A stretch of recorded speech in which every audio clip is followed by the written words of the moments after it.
Hello and welcome to the Teach Music 21C podcast series. I'm Merlin Thompson. I'm the creator and founder of Teach Music 21C. It's a professional development program for music studio teachers where we highlight 21st century teaching tools and strategies, all with the goal of supporting our students on their journeys as lifelong music makers. And this morning I'm joined by Paul McGlinchey. Paul is a member of our executive team here at Teach Music 21C in charge of community development. Thanks for joining in, Paul. And if I remember correctly, there's a topic that you'd like to bring forward this morning. Why don't I pass things to you? Well, thank you, Merlin. It's great to be here with you today. And yes, I do have something would like to talk with you about. It's something that the first time I heard you speak at the Edmonton conference last year has always stuck with me, and that is the subject of student-centered teaching. It's something that I've always imagined would be something I did. And then the more you talked about it, the more ideas I got about how to do it. And so that's kind of what I wanted to talk with you about today. You know, it's a really great topic because student-centered has gone through so many different kind of definitions. And it's ironic, Paul, just this morning before I came on, I was thinking, I need to get a talk about the historical evolution of student-centered teaching, because in a sense, it came about as a reaction to teacher-directed teaching, which was always focused on the content and the curriculum. And so academics said, oh, we need to do something different. We need to go to student-centered. But it wasn't enough. So I'm curious what we're gonna explore this morning. Well, maybe if we could start what you just said, it wasn't enough. How did it get started, and then what was not enough about it? Yeah. So what we see with teacher-directed or curriculum-based instruction is that the flow of information just went one way. Everything went from the teacher to the student, whether the teacher was focused on the curriculum or whether they were just focused on making sure the student understood everything. Right. So with the word student-centered, yeah, people went to, oh, I'm going to focus on the student, but the strategy of communication didn't actually change. And so without a two-way street of communication in place, where Right. teachers and students are actually sharing their reflections and their thoughts with each other, people pretty much just stayed in the old model, but we called it student-centered teaching. So with student-centered teaching, what we're doing is we're moving to this model where information flows both ways. It comes from the teacher, and it also comes back from the student, interpreted and reflected on their part, and handed back to the teacher as well. Yeah. So it seems to me that a crucial element of that is the teacher's ability to ask questions that are helpful to the student, not just, kind of random questions or specifically curiosity driven questions, which could be good. But what would be some of the kind of helpful questions? You mentioned reflection as a starting Yeah, point. so you're really right. It's about, there are lots of ways to ask questions. You can ask questions that just get the student to confirm what the teacher has said. So that's a really passive way of teaching. You can ask questions that just the student regurgitates what the teacher has said. Right. So for me, both of those belong to the one-way street model. We haven't changed anything. So the questions that help students to think, and they are age appropriate and level appropriate. Like with a beginner, for me, I'm asking the question, on your next performance, shall we look at your deep tone or your light tone? So instead of just saying, let's look at your tone and see what happens. No, I'm sowing the seeds for some of the language that we're going to be using. So students start getting comfortable with the idea that there's specific language within the music vocabulary realm that we want them to get used to using. Yeah, that's kind of related to that.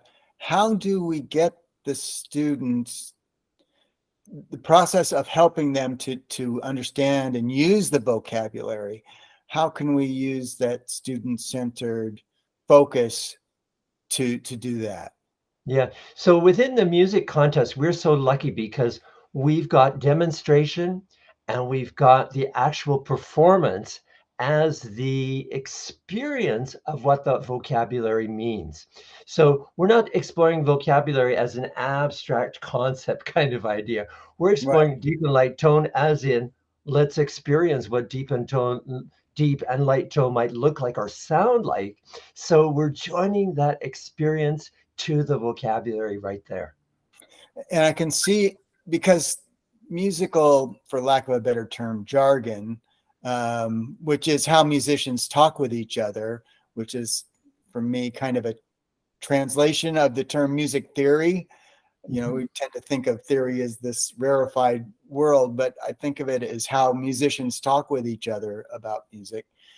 That's such an important skill for them, a vocabulary skill, to be able to relate it. And like you said, relate it to their experience of the music, not to some kind of abstract thing.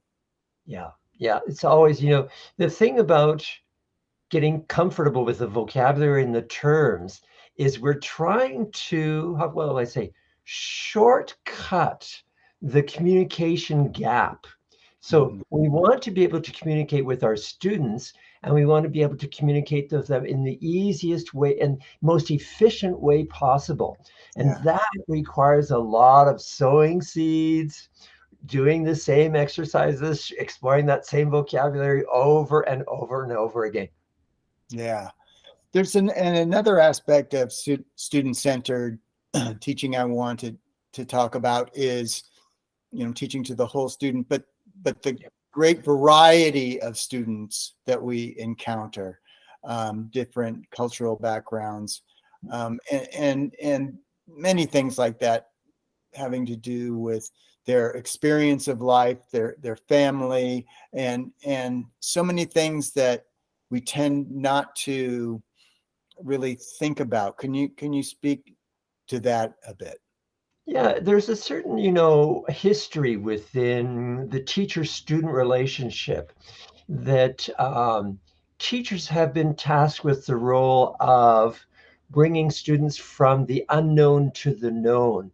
And within that, there's a certain amount of, oh, I'm going to turn this student who doesn't know too much into someone who looks like me, is Right. basically, that's our history. I'm going to Yes. turn the student into the replication of the teacher version. And Right. there's a certain amount of value to that, in that we want to, pass on our skills and knowledge.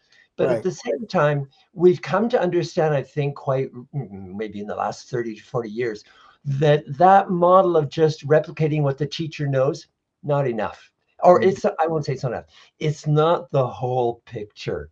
So there's the Right. picture that you've just mentioned, the student's background, their personality, their idiosyncrasies, the way they like to talk about things. All of those things are part of the education process, because we understand that the important part is that the student is autonomous. The student is, what will I say, reinforcing their independence. And, Right. Ultimately, our goal as teachers is so that students won't need us. That's the goal. And Right. so that we can kind of think was something teachers might have thought eventually they won't need us. But it's something that we sow right from the very first lesson. Yeah, that idea of autonomy, and then also the kind of sense of who they are. I think it, is so important to what the musical journey can be, is to help the individual to learn to express who they are and to discover who they are. Yeah. There was there was another aspect of it that I was just thinking about that I'm blanking on at the moment. Oh, yeah, curriculum. How and motivation. How can we help our students motivation through curriculum? Yeah, I And here's again where our history comes. Our history comes in and says, if we get a really good curriculum, everything's going to go well. Right. Everything's going to go according to plan. And I'm just going to do click, click, click, click, click, step one, step two, step three. And then, we actually started teaching and we went, oh, okay, well, it works with this person and works with this person, but it didn't work with this person. So what should I do? Well, I'll keep these two and I'll try and change this other person into the two that Right. are working. And so, it's really fun because where we are today is that we've really come to understand that sure, things may work for those one or two people, but actually it might be the model in this student who's not fit in with what we thought was the best way to do things. It might be that model. And part of my own teaching is, really interesting because for a long time, all of my students looked the same. If you came to a concert, they all looked exactly like me. And I was so proud of that. And then, there was a moment when I kind of went, ooh, they all look like me. Is that a good or a bad thing? Mm. And so I started to think, well, how can I change that? And the word that really resonated for me was share. Mm. That I needed to set in motion a sharing aspect, which was again that two-way street. Because sharing can be a one-way street. I can share my lunch with you and you don't give me anything. Or it can be a two-way street where we're both sharing what we've got together. And over time, I came up with a curriculum. It's called the shared curriculum, where Right. both teachers and students are contributing. And it's like, wow, why didn't I do this before? But it's all, that teacher journey is that we start with what we know and we make it work no matter what. And when we know better, well, then we teach better. Yeah. So how could we as teachers, because in theory, the whole range of student musical interests could be practically infinite. How can we get started as teachers to kind of educate ourselves about what our students may be interested in and listening to, and therefore want to learn how to play? Yeah, I think it starts with a simple mindset of our own and a reminder that all students come to music lessons already knowing about music. So they already have a musical background. Right. And that today is different, I will say, Mm. from say 100 years ago. 100 years ago, a student might have gone for music lessons because they only knew three other songs. It Mm. was the song that their dad sang, their mom sang, their grandparents sang. And they Right. went to the teachers to get open that door to the huge world of music that was out there because the teacher knew about it. Today, that's not why students are coming for music lessons. Students, that's one of the reasons why, but it's not the only one. Mm. Today, students are coming with it. I just think about my student Luke, who showed up for his first lesson. He's 5 years old. And his sister says to me, Dr. Thompson, Luke's very impatient. I said, he's impatient? What do you mean? She said, he can hardly wait when he's downloading things off Netflix for the downloading to happen. And I thought, wow, this guy's connected to technology. How much music has he connected with? Well, it's infinite, like you just said. So the starting point is acknowledging that students have this huge background of music when they do come Right. in and asking the question, so tell me about what kind of music you listen to. What's your favorite song to listen to right now? Why is it your favorite? Yeah, Mm. those are great starting places. Mm. Mm. And then if we wanted to provide music, because they're probably listening to, whole bands and highly produced music, but they want to play it, and to do it themselves. What kinds of recommendations could you give to us, to kind of step into that world? Yeah, it's so fun because students come with all ranges of abilities.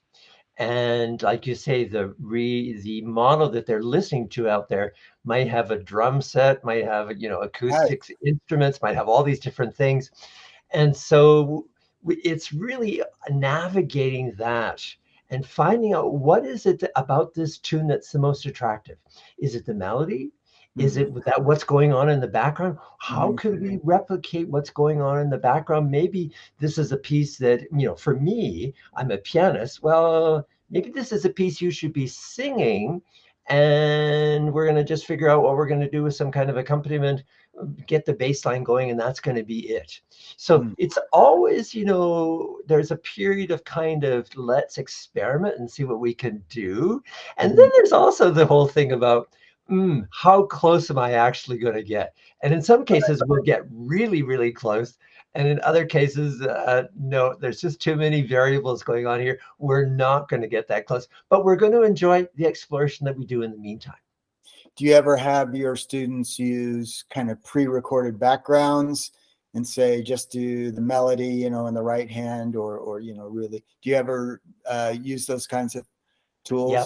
So you've really hit. The idea is there's all kinds of things out there that can help us out. And pre-recorded things are absolutely amazing. So no, for me, there are no obstacles. This is a question of, what are we going to do? Let's decide. Let's figure it out. And part of it is also, I'll go to that reflective piece where we figure out, what did we do? Were we happy with the result? Will we do it again? Or next time, will we choose a different route? And one more thing that I'm interested in is, how do we how do we work with and help neurodiverse students? Yeah, that's another question where gathering information is really important. Getting information from parents, getting information from the student themselves. I like to just keep in mind three things. Will students' imagination be the thing that helps us the most? Will students moving around the room, getting up off the bench and being active, will that be the thing that helps the most? Are we going to have to really just reinvent the wheel here? Or what does the students think it might be the best way? So there are all those kinds of things that are going on that are really dynamic tools that I would say previous generations of music teachers may not have been all that comfortable, and maybe those tools weren't even around then. But today we've got a different toolkit that we can use. Yeah. Well, I think that's all the questions I had today. Well, that's perfect timing, because I can just say, our discussion has really just revolved around things that are really key to Teach Music 21C, the tools and strategies that we talk about in our certification program. Yeah. And it's probably a good time to just wrap all this up, to say that, wow, it's been great to talk to you, Paul. Although I did a lot of talking. Thank you for the questions. Quite all right. That's why I came here, was to talk with you. So I really appreciate it.